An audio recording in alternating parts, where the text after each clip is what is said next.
When I got back, I had hit a bit of a slump, so I lay on the bed and turned the TV to National Geographic. I drifted in and out of consciousness during a program about people being abducted by aliens.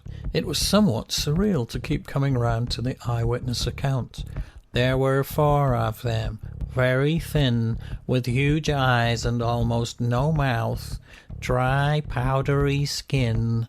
They took me from my bed to a flying saucer, where they began interfering between my legs. The program seemed to be on some kind of half-hour rotation, and every time I woke up, it was repeating the same thing.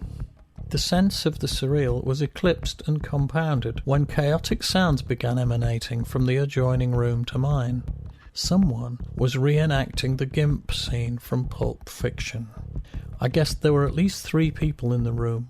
One was shouting obscenities associated with some kind of hardcore sex ritual, whilst I heard the sound of bodies literally bouncing off the wall. I didn't know this stuff happened in real life, or maybe I did, but I never really thought I'd get this close to it. It was really horrible and very disturbing.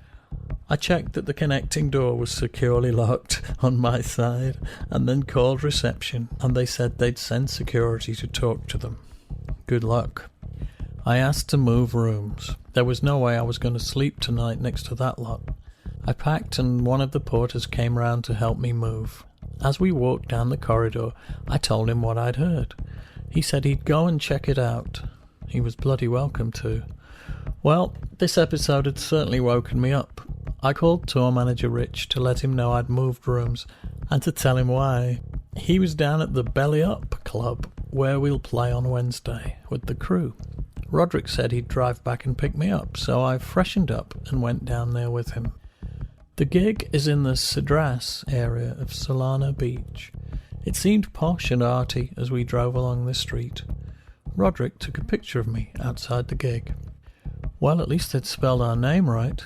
Inside, it's a groovy little club, lots of wood and paintings and rock and roll iconography. The staff seemed friendly. I ordered a Corona and chatted to Rich, Col and Roderick while we waited for tonight's band, the Knitters, strange name, to come on stage. They were good if you like indie country and western. Not really to my taste, but they were good at it, especially the guitar player Dave Abrahams, who was brilliant. The singer could have been produced on a computer by starting with Al Pacino and morphing slowly to Harrison Ford. Somewhere along the way, you'd have got him. The other singer was his wife, I think, who reminded me of Kirsty MacColl to look at. They seemed to have lots of good songs, all good-natured, down-home, country rockabilly stuff.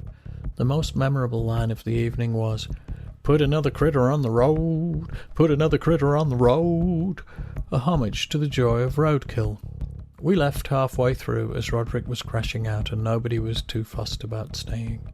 I returned to my new, quiet room and fell immediately into sleep. Woke up to the sound of the TV again.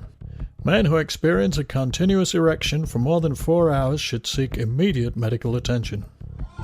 So should their girlfriends.